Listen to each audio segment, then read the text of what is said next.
Hello friends, आज की अपनी क्लास है सिंधु घाटी सभ्यता के प्रमुख एमसीक्यू जो अलग अलग एग्जाम में आए हुए हैं उन सभी को कवर करना। तो इससे पहले आपको सिंधु घाटी सभ्यता के जो हमारे 4 लेक्चर हुए हैं छोटे छोटे, उनमें फुल कंटेंट देने की मैंने कोशिश करी है। उन सभी को देखना पड़ेगा। उसमें फुल थ्योरी है जो इसमें टोटल एमसीक्यू सोल्व हो जाएंगे। ठीक है, सिंधु घाटी सभ्यता के टोटल एमसीक्यू उससे सोल्व हो जाएंगे। तो किसने, पहला क्वेश्चन बोलता है किसने सिंधु सभ्यता शब्द का सर्वप्रथम प्रयोग किया था? तो किसने किया था? सर जॉन मार्शल ने।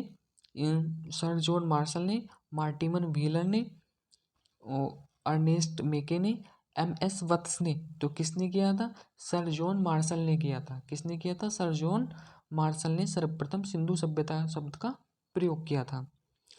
हड़प्पा का उत्खनन करने वाला जो प्रथम पुरातत्वविद था जो इसके महत्व को समझ पाया था, वो कौन थे? A Cunningham, sir John Marshall, Mortimer Wheeler, George F Dales. तो कौन थे? Alexander Cunningham. कौन थे? Alexander Cunningham. मोहनजोदड़ो एवं हड़प्पा की जो पुरातात्विक खुदाई के प्रभारी थे वो कौन थे? क्वेश्चन नंबर 3 है। Lord Macaulay, sir John martial, Clive, कौन? क्लाइव या कर्नल टोड, कौन थे? तो मोहनजोदड़ो एवं हड़प्पा की जो पुरातात्विक खुदाई के प्रभारी थे वो सर जॉन मार्शल थे। कौन थे? सर जॉन मार्शल उस टाइम पर पुरातात्विक प्रभारी थे। Question number 4। क्वेश्चन नंबर 4 क्या बोलता है? हड़प्पा की विशाल टीलों की ओर जो सर्वप्रथम ध्यान जो आकृष्ट किया था वो किसने किया था? चार्ल्स मेसन ने, अलेक्जेंडर कनिंघम ने, सर जॉन मार्शल ने, ये सर मार्टिमन हीलर ने। तो किसने किया था? चार्ल्स मेसन ने किया था। कब किया था? 1826 में। इन्होंने बोला था कि हड़प्पा नामक स्थल पर एक प्राचीन सभ्यता होने की, बोला था कि यहाँ एक हड़प्पा नामक स्थल पर एक प्राचीन सभ्यता दबी है। यहाँ से इन्हें कुछ मोहरें मिली थी। कब? 1826 ईस्वी में। 1826 ईस्वी में। तो क्वेश्चन नंबर 4 का ए आंसर सही हो जाएगा। Question number 5। मोहनजोदड़ो एवं हड़प्पा की जो पुरातात्विक खुदाई के प्रभारी कौन रहे हैं? तो लॉर्ड मेकाले रहे हैं, सर जॉन मार्शल रहे हैं, या क्लाइव रहे हैं, या कर्नल टोड रहे हैं। तो कौन रहे हैं? सर जॉन मार्शल रहे हैं। कौन रहे हैं? सर जॉन मार्शल रहे हैं उसके पुरातात्विक खुदाई के प्रभारी। Question number 6। सिंधु घाटी सभ्यता को खोज निकालने में जिन 2 भारतीयों का नाम जुड़ा है उनके नाम बताने हैं। देखो, जिन 2 भारतीयों का नाम जुड़ा है उनके नाम बताने हैं सिंधु घाटी सभ्यता को खोज निकालने में। राखलदास बनर्जी तथा Dayaram Sahni. Option A. Option B है जॉन मार्शल तथा ईश्वरी प्रसाद, आशीवार्दी, लाल श्रीवास्तव तथा रंगनाथ राव, माधव स्वरूप वत्स तथा वी राव। तो कौन रहे हैं? देखो, दयाराम साहनी 1921 में किसकी खोज की थी? हड़प्पा की। और राखालदास बनर्जी ने 1922 में, यानी कि 1 साल बाद मोहनजोदड़ो। तो यानी कि option number A. Question option number A. Question number 6 का option number A, Rakhaldas Banerjee तथा दयाराम साहनी। क्वेश्चन नंबर 7 है। निम्नलिखित में से मोहनजोदड़ो जाने वाला व्यक्ति कौन था? तो मोहनजोदड़ो की खोज किसने की है? राखालदास बनर्जी ने। तो वही गए होंगे। कौन है? राखालदास बनर्जी। पढ़ने की आगे अगले ऑप्शन देखने की जरूरत ही नहीं है। ठीक है। Question number 8। सिंधु सभ्यता संबंधित है। तो यूपी पीसीएस प्री में क्वेश्चन आया हुआ है यूपी। तो सिंधु सभ्यता किससे संबंधित है? प्रागैतिहासिक युग, आदि ऐतिहासिक युग, ऐतिहासिक युग। देखो, आदि ऐतिहासिक युग से संबंधित है। तो कैसे संबंधित है? आदि ऐतिहासिक युग उस युग को कहते हैं जिसकी हमें लिखित साक्ष्य तो मिलते हैं परंतु उसकी लिपि को पढ़ा नहीं जा सकता है। उसकी लिपि को पढ़ा नहीं जा सकता है, यानी कि लिपि इसकी अज्ञात है। सिंधु घाटी सभ्यता के जो लोगों की लिपि थी वो कैसी थी? अज्ञात है। अभी तक उसको पढ़ा नहीं जा सका है। भाव चित्रात्मक है, यानी कि वो उसमें 375 से 400 तक के पिक्टोग्राफ मिले हैं, यानी कि अक्षर मिले हैं। और अक्षर प्रथम पंक्ति में जो अक्षर हैं दाएं से बाएं हैं तथा दूसरी पंक्ति में बाएं से दाएं हैं। यह तरीका जो कहलाता था वो ब्रुस्टोफेदम कहलाता था। ठीक है। Question number 9। क्वेश्चन नंबर हमारे पास 9 बोलता है हड़प्पा निम्नलिखित में से किस सभ्यता से संबंध है? तो हड़प्पा किस सभ्यता से संबंध है? सुमेरियन सभ्यता से, सिंधु घाटी सभ्यता से, वैदिक सभ्यता से, या मेसोपोटामिया सभ्यता से। तो हड़प्पा जो संबंधित है वो सिंधु सभ्यता, ये तो हड़प्पा सभ्यता यानी कि सिंधु घाटी सभ्यता तो किससे संबंधित है? सिंधु घाटी सभ्यता से। क्वेश्चन नंबर 9 का आंसर बी। जो हड़प्पा का सभ्यता का उत्कर्ष काल माना जाता है वो क्या माना जाता है? 1000 से 600 ईस्वी पूर्व, 2250 से 1750 ईस्वी पूर्व, 1500 से 1000 ईस्वी पूर्व या 1200 से 800 ईस्वी पूर्व। MPPCS प्री का क्वेश्चन आया हुआ है। क्या क्वेश्चन था? उत्कर्ष काल पूछा था। तो उत्कर्ष काल जो था 2300 से 1750 था। तो 2250 से 1750 इसका सही आंसर हो जाएगा। किसी किसी किताब में 2350 है, किसी किसी किताब में 2250 और 2500 से 1750 भी है। तो क्वेश्चन बी 10 का बी आंसर। ठीक। क्वेश्चन नंबर 11, सिंधु सभ्यता को हड़प्पा सभ्यता क्यों कहा जाता है? सिंधु सभ्यता को हड़प्पा सभ्यता क्यों कहा जाता है? सबसे पहले लॉजिक देखो इसका, सबसे पहले खुदाई हड़प्पा नामक स्थान पर हुई, बिल्कुल सही बात है। 1921 में दयाराम साहनी ने सबसे पहले जो इसकी खोज हुई थी, हड़प्पा ही स्थल की खोज हुई थी। तो इसीलिए सिंधु घाटी सभ्यता को क्या कहा जाता है?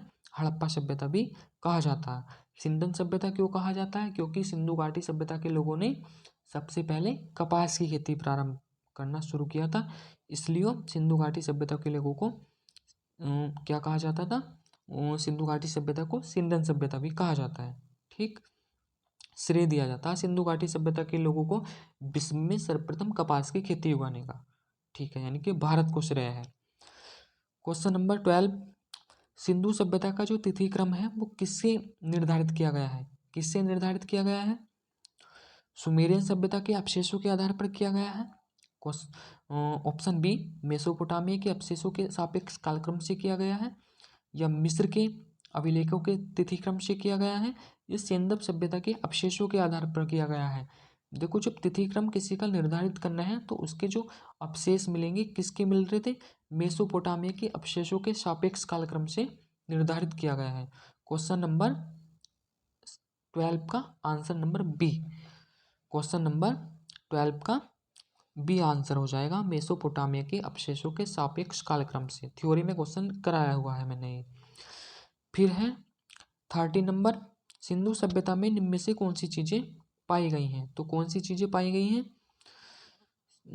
अन्नागार, 2 मंजिला भवन, स्नानागार, ए ऑप्शन। बी ऑप्शन क्या बोलता? 2 मंजिला भवन। देखो, मंदिर तो मिले ही नहीं है, मंदिर तो मिले ही नहीं है, मंदिर तो मिले ही नहीं थे। तो ये कैसे आ गए मंदिर? यानी कि ऑप्शन बी तो कट गया। 1 मंजिला भवन, अन्नागार, जलाशय, 1 मंजिला भवन भी नहीं मिला। चौड़ी सड़कें मिली हैं, चौड़ी जो सड़कें तो मिली हैं, गलियां भी चौड़ी थी, सड़कें भी चौड़ी थी, सड़कें एक दूसरे को समकोण पर काटती थी। ठीक है। स्नानागार भी मिला है, परंतु स्नान करते ही पुरुष की मूर्ति नहीं मिली है। तो ऑप्शन नंबर ए निकल कर आता है। अन्नागार भी मिला है यहाँ से, मोहनजोदड़ो से सबसे बड़ी इमारत जो है अन्नागार ही मिली है, स्नानागार भी मिला है, 2 मंजिला भवन। यानी कि सिंधु सभ्यता में कौन सी चीजें पाई गई हैं? ऑप्शन नंबर ए इसका सही आंसर हो जाएगा।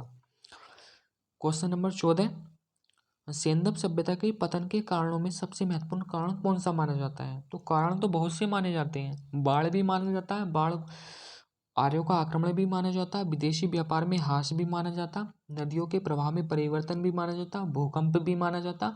परंतु इसमें प्रमुख कारण बताना है, जो महत्वपूर्ण कारण है वो कौन सा मान्य है? तो आर्यों का आक्रमण माना जाता है। कौन सा? आर्यों का आक्रमण एक महत्वपूर्ण कारण माना जाता है सिंधु घाटी सभ्यता के पतन में। ठीक। क्वेश्चन नंबर 15, सिंधु सभ्यता के मापक जो है किस गुणन भार के थे? तो मापक में किस गुणन भार का प्रयोग करते थे वे? 14 गुणज भार के, 10 गुणज भार के, 16 गुणज भार के, या 8 गुणज भार के? तो जो करते थे वो 16 गुणज भार के मापक का प्रयोग करते थे। क्वेश्चन कर बताया हुआ था पहला भी थ्योरी में, 16 के गुणज भार के अपवर्तक का प्रयोग करते थे वे। ठीक है। क्वेश्चन नंबर 16, सिंधु घाटी सभ्यता का जो कौन सा स्थल है पाकिस्तान में है? तो कौन सा स्थल है पाकिस्तान में? कालीबंगा राजस्थान में, लोथल गुजरात में, आलमगीरपुर यूपी में है। तो बचा कौन सा? हड़प्पा। हड़प्पा जो पाकिस्तान में है। ठीक है। कौन सा स्थल पाकिस्तान में है? हड़प्पा स्थल पाकिस्तान में है। क्वेश्चन नंबर 17, सिंधु घाटी की सभ्यता को जानने का मूल स्रोत क्या है? मूल स्रोत क्या है? देखो, मिली तो मोहरे भी हैं, मगर मोहरों को क्या हम मूल स्रोत मान सकते हैं? क्या सिर्फ उसी के द्वारा हम पूरी सिंधु घाटी सभ्यता को जान सकते हैं? बर्तन भी मिले हैं, जेवर भी मिले हैं, औजार हथियार भी मिले हैं, नगरों के अवशेष भी मिली है और लिपि भी मिली है। लिपि तो पढ़ी ही नहीं जा सकी अभी तक। तो क्या सिंधु घाटी सब किसके द्वारा हम मूल स्रोत मान सकते हैं? तो नगरों के अवशेष जो मिले हैं उस उनको हम सिंधु घाटी सभ्यता का मूल स्रोत मान सकते हैं। तो इसका सही आंसर है सी। भारतीय पुरातत्व का जनक किसे कहा जाता है? क्वेश्चन नंबर 18, भारतीय पुरातत्व का जनक किसे कहा जाता है? अलेक्जेंडर कनिंघम को, जॉन मार्शल को, मार्टिमर व्हीलर को या जेम्स प्रिंसेप को? देखो, भारतीय पुरातत्व का जो जनक कहा जाता है वो अलेक्जेंडर कनिंघम को कहा जाता है। भारतीय पुरातत्व विभाग की जो स्थापना हुई थी 1861 में ही हुई थी। और जो ये थे जो first director general of ASI, यानी कि प्रथम भारतीय पुरातत्व विभाग के अध्यक्ष कौन थे? जनक कौन थे? अध्यक्ष थे कौन थे? जॉन मार्शल, अलेक्जेंडर कनिंघम थे। कौन थे? अलेक्जेंडर कनिंघम थे। क्योंकि भारतीय पुरातत्व विभाग की जो स्थापना हुई है वो 1861 में हुई है, तो ये उसी समय अध्यक्ष बने थे। ठीक है, तो इनको इसलिए जनक कहा जाता है। सही आंसर कौन सा हो जाएगा? Alexander Cunningham. जो पुरातात्विक स्थल है शंघोल वो कहाँ है? ये बताना है। यूपी पीएससी में आया हुआ क्वेश्चन है। हरियाणा में है स्थित है, पंजाब में स्थित है, या राजस्थान में है, या उत्तर प्रदेश में है? तो शंघोल कहाँ है? पंजाब में स्थित है। कहाँ स्थित है? पंजाब में स्थित है। क्वेश्चन नंबर 20, सिंधु घाटी सभ्यता के संदर्भ में निम्नलिखित कथनों पर विचार करना है। यह प्रमुखतः लौकिक सभ्यता थी तथा उसमें धार्मिक तत्व, जो धार्मिक तत्व उपस्थित था, परंतु इसका मतलब है वर्चस्वशाली नहीं। तो जो धार्मिक तत्व जो उपस्थित हैं वो उस टाइम पे इतना ताकतवर यानी कि वर्चस्वशाली नहीं था। दूसरा इसके बारे में लॉजिक दिया हुआ है। क्या दिया हुआ है? उस काल में भारत में जो कपास के वस्त्र बनाए जाते थे। तो सही बात है, लौकिक सभ्यता तो थी, उसमें धार्मिक तत्व भी उपस्थित था, क्योंकि वे पूजा भी करते थे, पशुपति की करते थे, मातृ देवी की करते थे, पीपल के वृक्ष की भी करते थे, और भी बहुत सारी पूजा करते थे वे। कुवड़ वाला सांड जो था उनका प्रमुख देवता था उस टाइम, उसको पूजते थे वो। तो सिंधु घाटी सभ्यता में कपास के वस्त्र बनाए जाते थे, बिल्कुल सही बात है, क्योंकि सिंधु घाटी सभ्यता के लोगों को ही विश्व में कपास के वस्त्र उगाने का यानी कि कपास को उगाने का श्रेय दिया जाता है। तो क्वेश्चन नंबर ए भी सही है इसका विकल्प, और बी भी सही है, यानी कि ए और दो दोनों सही है। तो कहाँ मिल रहे हैं? सी में मिल रहे हैं। ऑप्शन नंबर सी में दोनों विकल्प मिलते हैं, तो इसका आंसर हो जाएगा सी, ए और दो दोनों। ठीक है, अब हमारे पास है क्वेश्चन नंबर 21। क्वेश्चन नंबर 21, निम्नलिखित में से कौन सा या कौन से लक्षण सिंधु सभ्यता के लोगों का सही चित्रण करता है? तो कौन सा सही चित्रण करता है? उनके विशाल महल और मंदिर होते थे। चलो, मंदिर तो होते ही नहीं थे, महल तो होते थे, तो ऑप्शन नंबर ए तो कट गया बिल्कुल। वे देवी और देवताओं दोनों की पूजा करते थे। सही बात है, पशुपति की करते थे और मातृ देवी की तो वे करते ही थे। वे युद्ध में घोड़ों द्वारा खींचे गए रथों का प्रयोग करते थे। गलत बात है बिल्कुल, वे युद्ध में घोड़ों द्वारा खींचे गए रथों का प्रयोग नहीं करते थे, ये तो आर्य करते थे। आर्यों का जो प्रमुख जीत का कारण माना जाता है वो घोड़ों द्वारा खींचे जाने वाले रथ ही माना जाता है। तो हमारे पास बैठता है बी ऑप्शन, यानी कि दूसरा। दूसरा देखते हैं कहाँ मिलता है। बी में केवल दो सही है, केवल दो इसका सही आंसर होगा। हम बात करें 22वें की बात करें, सिंधु घाटी सभ्यता के संदर्भ में निम्नलिखित पशुओं पर विचार करना है। आईएएस प्री का क्वेश्चन आया हुआ है। वैल, हाथी, गैंडा उपयुक्त में से किस पशु की आकृति मुद्राओं पर पाई जाती है? तो वैल की भी पाई जाती है, हाथी की भी पाई जाती है और गैंडे की भी पाई जाती है, तो तीनों की पाई जाती है। क्वेश्चन का आंसर होगा तीनों ही होगा, ए बी, बी बी और सी बी, तीनों आंसर सही है। क्वेश्चन नंबर 23, क्वेश्चन नंबर 23 क्या बोलता है? किस पशु के अवशेष सिंधु घाटी सभ्यता से प्राप्त नहीं हुए हैं? तो घोड़े के, शेर के, गाय के या हाथी के? तो किसके प्राप्त नहीं हुए हैं? तो घोड़े के भी हुए हैं, गाय के भी हुए हैं और हाथी के भी हुए हैं। तो कौन बचा? शेर बचा। तो शेर के अवशेष प्राप्त नहीं हुए हैं, तो इसका 23वें का आंसर हो जाएगा ए। 23वें का आंसर क्या हो जाएगा? ए, छत्तीसगढ़ पीसीएस प्री में आया हुआ क्वेश्चन था। 23वें का आंसर क्या हो जाएगा, शेर के अवशेष अभी तक प्राप्त नहीं हुए हैं सिंधु घाटी सभ्यता में। क्वेश्चन नंबर 24, किन पशुओं की आकृति या आकृतियों में सिंधु सभ्यता के लोग किससे परिचित नहीं थे? वाघ से, अज से, अश्व से या शेर से? तो शेर से परिचित नहीं थे, क्योंकि शेर की अभी तक अवशेष नहीं मिले हैं। तो किससे परिचित नहीं होंगे, शेर से ही परिचित नहीं होंगे, क्योंकि अभी तक अवशेष ही नहीं मिले हैं। तो वी आंसर कहाँ मिलता है हमें, यहाँ मिलता है सिर्फ वी। ठीक है, बी ही ऑप्शन में वी आंसर मिलता है। ठीक है, क्वेश्चन नंबर 25 क्या बोलता है, सेंधव मुद्राओं का सर्वाधिक प्रचलित अभिप्राय निम्नलिखित में से कौन है? गज, वृषभ, गैंडा, एक श्रृंगी पशु। तो कौन सा है? सेंधव सभ्यताओं की जो प्रचलित मुद्राएं हैं यानी जो मोहरें हैं, उन पर एक श्रृंगी पशु की आकृति मिलती है। कौन से पशु की आकृति मिलती है? एक श्रृंगी पशु की आकृति मिलती है।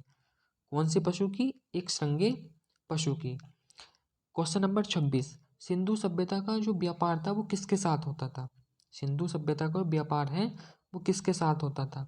ईरान के साथ होता था, अफगानिस्तान के साथ होता था, रोम के साथ होता था, या राजस्थान के साथ होता था? व्यापार एवं वाणिज्य वाला जब हम कॉन्सेप्ट क्लियर कर रहे थे तो मैंने उसमें ही बताया था कि ईरान के साथ भी व्यापार होता था, अफगानिस्तान के साथ भी होता था, यहाँ से ये लार्ज बात प्राप्त करते थे। रोम के साथ वाला नहीं पढ़ा था हमने, राजस्थान के साथ में आंतरिक व्यापार होता था। ठीक है, बाह्य व्यापार, दो प्रकार के व्यापार होते थे। बाह्य व्यापार करते थे ईरान, अफगानिस्तान, मध्य एशिया, इराक के साथ भी करते थे। ठीक है, तो राजस्थान के साथ भी होता था। तो किसके साथ होता था? तो इन पहला पहला भी ठीक है, दूसरा भी ठीक है और चौथा भी ठीक है। तो पहला, दूसरा, चौथा, डी ऑप्शन सही हो जाएगा। ठीक है, डी ऑप्शन इसका सही आंसर है। क्वेश्चन नंबर 27, सिंधु घाटी की जो सभ्यता है अधिकतर मोहरें किस पदार्थ की बनी है? तो मोहरें जो बनी है वो किस पदार्थ की बनी है? अधिकतर मोहरें की बात करिए इसने, मैक्सिमम जो मोहरें मिलती हैं वो किस पदार्थ की बनी हुई मिलती हैं? ठीक है, सेल खड़ी की, अकीक से, अकीक भी से बनी है, या हम किससे मिली है बनी है? पकी मिट्टी से बनी है या तांबे से बनी है? तो किससे बनी है? सेल खड़ी से बनी है। सिंधु घाटी सभ्यता की जो अधिकतर मोहरें हैं वो किससे बनी है? सेल खड़ी से बनी है। किससे बनी है? सेल खड़ी से बनी है। क्वेश्चन नंबर 28 बोल है, सिंधु घाटी सभ्यता के लोग विश्वास करते थे, किसमें विश्वास करते थे? वे किसमें विश्वास करते थे? आत्मा और ब्रह्म में, कर्मकांड में, यज्ञ प्रणाली में, या मात्र शक्ति में? तो किसमें विश्वास करते थे? मात्र शक्ति में विश्वास करते थे भी, क्योंकि मात्र शक्ति के उपासक थे, उसकी पूजा करते थे। क्वेश्चन नंबर 29, अवेस्ता और ऋग्वेद में समानता है। अवेस्ता किस क्षेत्र से संबंधित है? तो अवेस्ता जो है वो ईरान से संबंधित है। कहाँ से संबंधित है? ईरान से संबंधित है। किससे? ईरान से अवेस्ता का संबंध है। क्वेश्चन आया हुआ है, कई बार आया हुआ है, एसएससी में भी आया हुआ है, यूपी लोअर पीसीएस प्री में भी क्वेश्चन आया हुआ है। क्वेश्चन नंबर 30, सिंधु घाटी सभ्यता के लोग जो थे वो किसके साथ जो व्यापार रखते थे, इसमें लॉजिक बताना था। ठीक है, अलग अलग वो दिए हुए हैं। तो सुमेरिया के साथ व्यापारिक संबंध थे, ताम्र सिक्के का प्रयोग करते थे, किसी धर्म का अनुसरण नहीं करते थे, या दास प्रथा अपनाते थे? तो सुमेरिया के साथ जो थे उनके व्यापारिक संबंध थे। इसका सही आंसर हो जाएगा। ताम्र सिक्के का प्रयोग करते थे, किसी धर्म का अनुसरण नहीं करते थे, या दास प्रथा को अपनाते थे? तो सही आंसर है इसका 30वें का ए। 30 का आंसर है ए।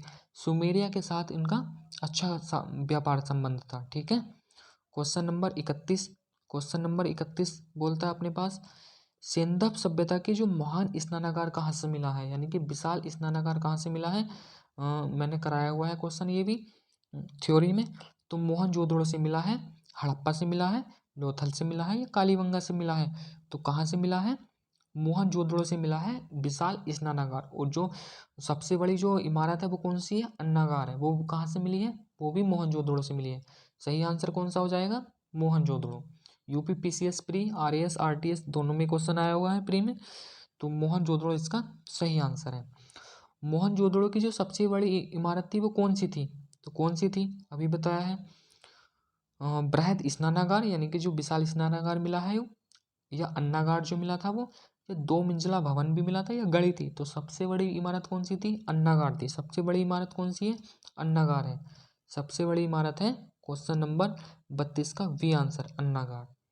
क्वेश्चन नंबर 23, मोहनजोदड़ो तथा हड़प्पा नगर अब विलुप्त हो गए हैं। इसका कारण दिया हुआ है। वह खुदाई के दौरान प्रकट हुए थे। वह खुदाई के दौरान प्रकट हुए थे।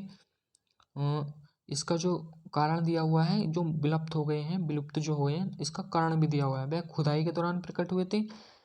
उपयुक्त के संदर्भ में निम्न में से कौन सा कथन सही है? निम्न में से कौन सा कथन सही है?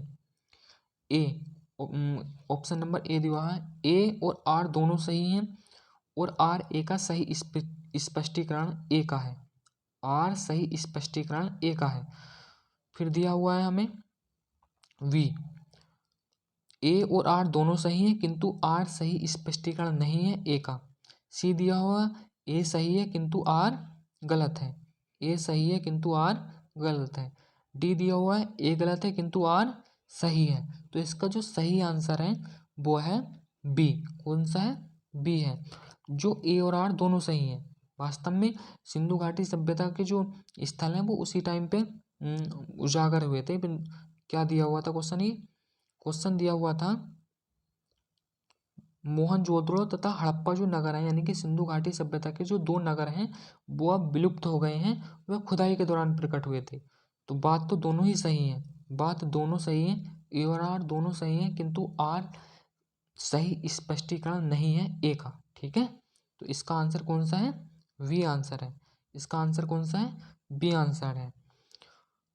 क्वेश्चन नंबर 34 है। क्वेश्चन नंबर 34 का क्या है? मोहनजोदड़ो में जो बृहद स्नानागार परिसर के तालाब में सीढ़ियां मिली हैं वो कैसे थी? ठीक है, वो कैसे थी? उत्तरी पार्श्व में या दक्षिणी पार्श्व में, पूर्वी पार्श्व में, पश्चिमी पश्चिमी पार्श्व में, नीचे के कोट सही उत्तर का चयन कीजिए। मैंने बताया था जो बृहद स्नानागार मिला था उसमें जो सीढ़ियां थी उत्तरी पार्श्व में थी और दक्षिण पार्श्व में थी। ठीक है, तो इसका आंसर हो जाएगा सी। क्या हो जाएगा इसका आंसर? सी। 1 और 2 दोनों ही इसका सही आंसर है। क्वेश्चन नंबर 35, सिंधु घाटी सभ्यता जो है वो वैदिक सभ्यता से अलग थी, क्यों? इसका लॉजिक बताना है। इसके पास विकसित शहरी जीवन सुविधाएं थी। सही बात है। सिंधु घाटी सभ्यता के लोग बहुत एडवांस थे। विकसित शहरी सुविधाएं थी। सही बात है। इसके पास चित्रलेखीय लिपि थी। सही बात है। ये 375 से जो इसकी लिपि है वो 400 प्लस तक चित्र मिलते हैं, यानी कि पिक्टोग्राफ मिलते हैं। ठीक है। इसके पास लोहे और रक्षा शस्त्रों के ज्ञान का अभाव था। ठीक, ये भी सही बात है। इसके पास तो उपयुक्त सही हो जाएगा। इसका आंसर कौन सा हो जाएगा? उपयुक्त सही। Question number 6, question number 36, question number 36, Sindhu सभ्यता के बारे में कौन सा कथन असत्य है? कौन सा कथन असत्य है सिंधु सभ्यता के बारे में? नगरों में नालियों की सुदृढ़ व्यवस्था थी, अच्छी व्यवस्था थी। सही बात है, ये तो असत्य नहीं है। ठीक है। फिर क्या बोलता है? व्यापार और वाणिज्य उन्नत दशा में था। सही बात है। व्यापार और वाणिज्य उस टाइम पर उन्नत दशा में था। ये मातृ देवी की भी उपासना करते थे, वो भी सही बात है। लोग लोहे से परिचित थे, ये भी असत्य है क्योंकि ये लोहे से परिचित नहीं थे। इसने बोला का परिचित थे, ये लोहे से परिचित नहीं थे। लोहे से परिचित जब वैदिक सभ्यता पढ़ेंगे, वैदिक सभ्यता में उत्तर वैदिक काल में लोहे का ज्ञान होगा। ठीक है। क्वेश्चन नंबर 36 का हो जाएगा आंसर लोहे से परिचित थे, इसका असत्य कथन है। 37वां हमारे पास क्वेश्चन है, निम्नलिखित में से कौन पुरातात्विक स्थल सिंधु सभ्यता से संबंध नहीं है? ददेरी, हुलास, मांडा, बुरजोम। इसका सही आंसर है बुरजोम सिंधु सभ्यता से संबंध नहीं रखता है। पुरातात्विक साक्ष्य से प्रकट हुआ है। क्वेश्चन नंबर 38 है, क्या प्रकट हुआ है कि सिंधु सभ्यता के जो संबंध थे वो कैसे थे? सिंधु सभ्यता से संबंध थे चीन के साथ, ग्रीस के साथ, इराक के साथ या श्रीलंका के साथ। तो किसका पढ़ा था हमने?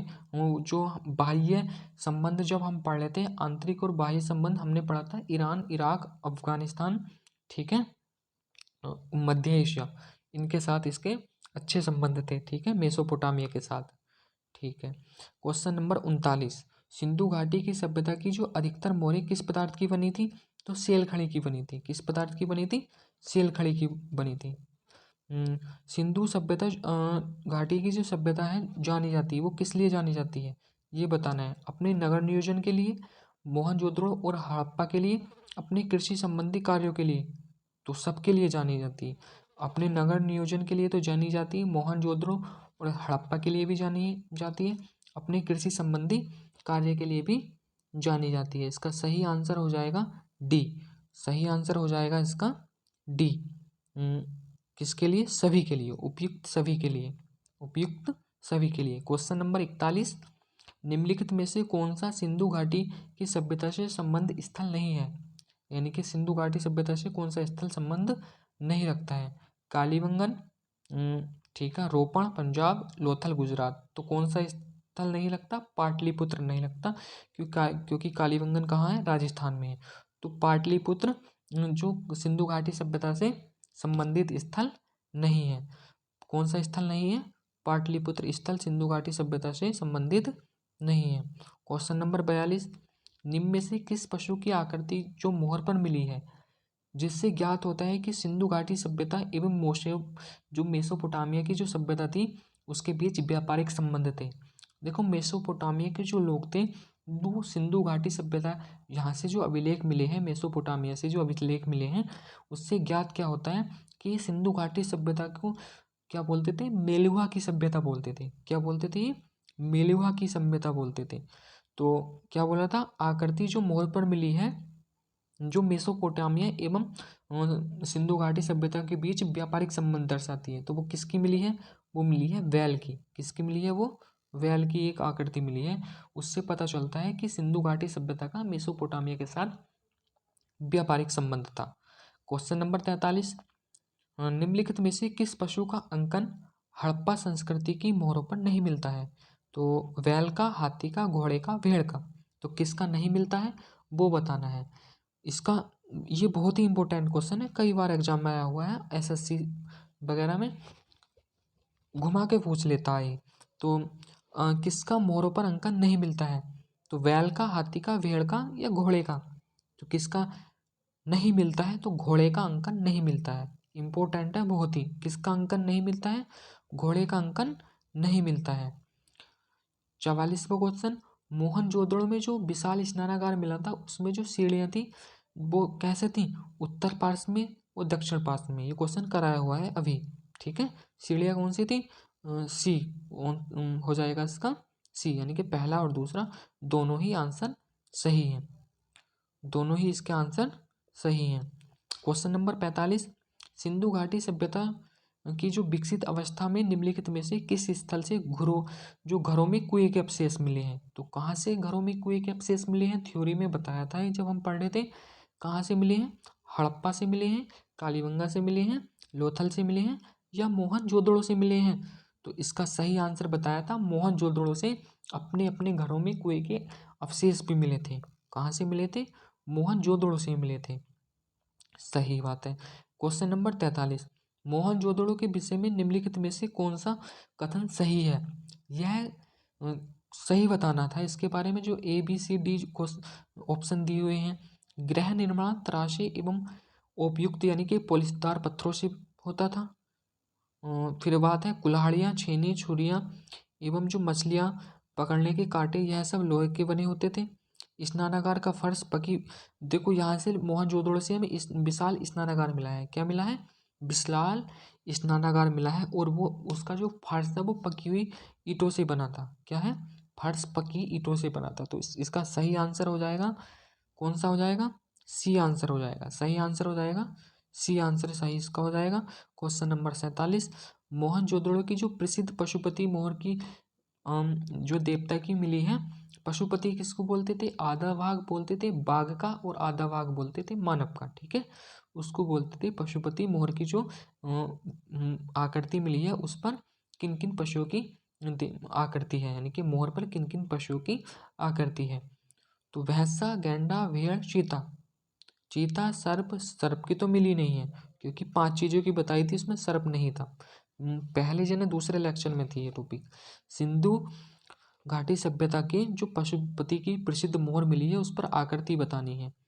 तो इसका सही आंसर हो जाएगा भैंसा, चीता, चीता, गैंडा, भैंसा, हाथी। सही आंसर हो जाएगा इसका डी। सही आंसर क्या हो जाएगा इसका? डी ऑप्शन हो जाएगा इसका सही आंसर।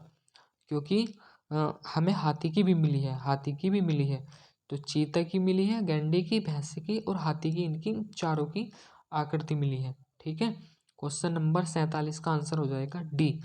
क्वेश्चन नंबर 48 है, मोहनजोदड़ो से प्राप्त जो पशुपति की मोहर पर निम्न में से अंकित नहीं है। यही पूछ लिया ना घुमा के फिर दोबारा से क्वेश्चन, तो क्या अंकित नहीं है वो बताना है। हाथी, गैंडा, बाघ या बैल? तो क्या अंकित नहीं है? बैल अंकित नहीं है। हाथी भी अंकित है, देखो हाथी भी मिला है, हाथी भी मिला है, और क्या मिला है? गैंडा भी मिला है, और वाघ यानी कि चीता भी मिला है। क्या अंकित नहीं है? बैल अंकित नहीं है। इसका सही आंसर हो जाएगा डी। क्वेश्चन नंबर 49 है, 49। 49 क्या बोलता है अपने पास? निम्न स्थानों में किस एक स्थान पर सिंधु घाटी सभ्यता से संबंध विख्यात वृषभ मुद्रा, कौन सी मुद्रा? वृषभ मुद्रा प्राप्त हुई है? RAS RTS का क्वेश्चन है। हड़प्पा से प्राप्त हुई है, चन्हूदड़ो से प्राप्त हुई है, लोथल से प्राप्त हुई है, या मोहनजोदड़ो से प्राप्त हुई है? तो याद रखना है, जो वृषभ मुद्रा थी वो प्राप्त हुई थी मोहनजोदड़ो से। कहाँ से प्राप्त हुई थी? मोहनजोदड़ो से, यहाँ से वृषभ मुद्रा प्राप्त हुई है। क्वेश्चन नंबर 15 क्या बोलता है? 50 बोलता है, निम्नलिखित में से हड़प्पा संस्कृति की किस स्थल से कब्रिस्तान के प्रमाण नहीं मिले हैं? कब्रिस्तान के प्रमाण कहाँ से नहीं मिले हैं बताना था। कब्रिस्तान के प्रमाण कहाँ से नहीं मिले? हड़प्पा से नहीं मिले, राखीगढ़ी से नहीं मिले, रोपड़ से नहीं मिले, मोहनजोदड़ो से नहीं मिले। देखो हड़प्पा में जो थी, सब सब क्या होता था हड़प्पा में? सब यहाँ हड़प्पा में जो था दफनाया जाता था, हड़प्पे में दफनाया जाता था, जबकि मोहनजोदड़ो में जो था सब जलाया जाता था। मोहनजोदड़ो का नाम ही मृतकों का नगर है, मृतकों का टिला, मरा हुआ शहर, इसको बोला जाता है मरा हुआ शहर, यानी कि मृतकों का टिला। यहाँ की जो मिली है, यहाँ जो परंपरा थी, सबों को जलाने की परंपरा थी, सबों को जलाने की परंपरा थी। तो जहाँ सब जलाए जाएंगे वहाँ कब्रिस्तान के प्रमाण नहीं मिलेंगे, जहाँ सब दफनाए जाएंगे वहाँ मिलते हैं कब्रिस्तान। यहाँ से इसका नाम भी था, R37 प्रमाण में कब्रिस्तान मिला था। ठीक है, क्वेश्चन नंबर 51, मोहनजोदड़ो निम्नलिखित में से कहाँ पर स्थित है? तो कहाँ पर स्थित है बताना है। मोहनजोदड़ो कहाँ पर स्थित है? MPPSC प्री में क्वेश्चन आया हुआ है। भारत के गुजरात राज्य में, भारत के पंजाब राज्य में, पाकिस्तान के सिंध प्रांत में, या अफगानिस्तान में? तो कहाँ है? मोहनजोदड़ो की खोज राखालदास बनर्जी ने 1922 में की थी। कहाँ था ये? पाकिस्तान के सिंध प्रांत में। कहाँ है? पाकिस्तान के सिंध प्रांत में, पाकिस्तान के सिंध प्रांत में। इसका सही आंसर हो जाएगा सी। सही आंसर हो जाएगा इसका सी। 52वां, हड़प्पा संस्कृति के निम्नलिखित में से कौन से स्थल कच्छ प्रदेश में है?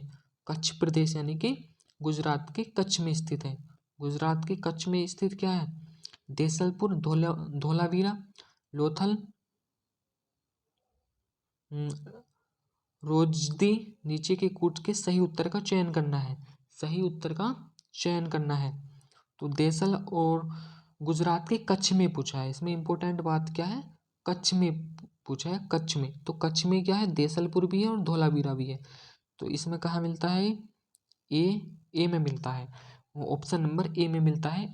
एक और दो दोनों, एक और दो इसका सही आंसर हो जाएगा।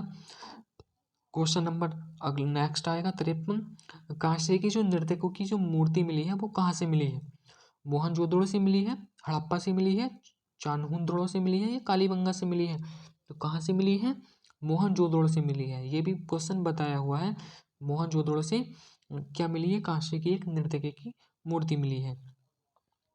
क्वेश्चन नंबर 54, सिंधु घाटी सभ्यता का जो पत्तन नगर था यानी कि जो बंदरगाह था वो क्या था?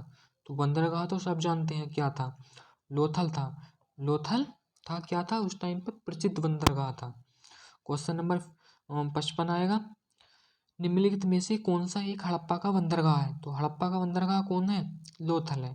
लोथल हड़प्पा का एक प्रमुख बंदरगाह था उस टाइम। 56 क्या बोलता है? किस स्थल से युगल स्त्री पुरुषों के समाधानों का साक्ष्य मिला है? तो युगल स्त्री यानी कि पुरुष यानी कि स्त्री और पुरुष को एक साथ दफनाए जाने का साक्ष्य कहाँ से मिला है? कालीबंगा से मिला है, हड़प्पा का कब्रिस्तान से मिला है, मोहनजोदड़ो से मिला है या लोथल से मिला है? तो कहाँ से मिला है? इसका मिला है लोथल से। कहाँ से मिला है? लोथल से मिलता है। बहुत ही इंपॉर्टेंट क्वेश्चन है। भारत में ही मिलता है, एक साथ दफनाए गए थे स्त्री और पुरुष। कहाँ? गुजरात के लोथल में। गुजरात के लोथल में। लोथल कौन सी नदी से जुड़ा था? भोगवा नदी से जुड़ा था, याद भी रखना है।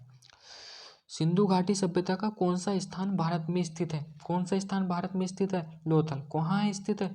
गुजरात में स्थित है। कहाँ स्थित है? गुजरात में स्थित है। लोथल का गोदीवाड़ा यानी कि जो बंदरगाह था, अच्छी तरह जुड़ा हुआ था भीमा नदी से। कौन सी नदी से? भीमा नदी से, भोगवा नदी से, नर्मदा नदी से या ताप्ती नदी से? तो कौन सी नदी से जुड़ा था? मैंने बताया हुआ है भोगवा नदी से जुड़ा हुआ था।